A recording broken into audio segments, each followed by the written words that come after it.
I am from Maryland, and being back has actually reminded me of what my childhood dream was. It was not actually comedy.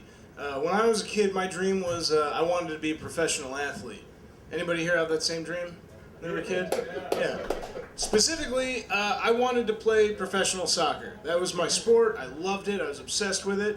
And I thought I could do it too, until I got to high school where coach didn't like me. I was a 3-year varsity player, sat the bench, never played.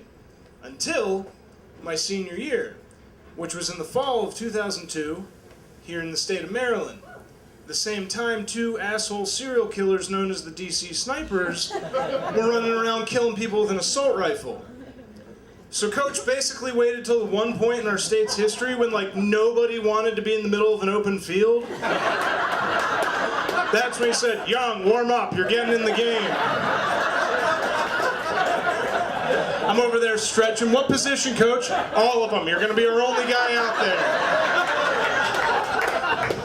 He hands me a new jersey. I'm like, "Are we sponsored by Target now? What the fuck?" If you wanted to cut me, that just seems excessive, you know? I don't know. High school was a really confusing time for me, because I don't know if you guys found the same thing, but it seemed to be in high school, most of what they try to teach you, what they really try to drill into your head is focused on what not to do. They say, don't drink, don't do drugs, don't have sex, don't bully your classmates. And then you go down the hall to your English class where you read books that glorify all of those things. They're like, they tell you don't drink and don't have sex, and then they're like, now we're gonna read The Great Gatsby. It's a book about a bootlegger who throws wild parties and tries to fuck another dude's wife.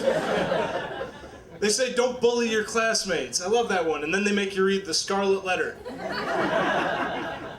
In that book, an entire village just slut-shames the shit out of one poor woman. And it was the preacher that knocked her up. How fucked up is that? I'd say spoiler alert, that book's like 200 years old. I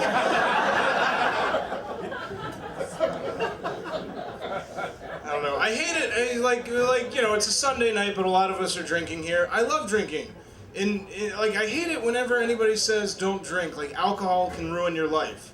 No, not knowing how to moderate ruins your life. Alcohol is amazing. I know this because in the history class down the other hall, they taught us that a lot of people did incredible things while being alcoholics. No, seriously, you have Buzz Aldrin, Winston Churchill, Ulysses S. Grant, Edgar Allan Poe, Ernest Hemingway, Charles Dickens, Babe Ruth and Mickey Mantle, Benjamin Franklin, Pablo Picasso, Ludwig van Beethoven. All of them raging alcoholics. You know who didn't drink? Hitler.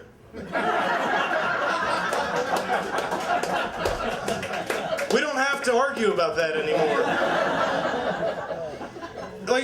We love drinking in this country too. It's hard to believe that we ever actually had prohibition.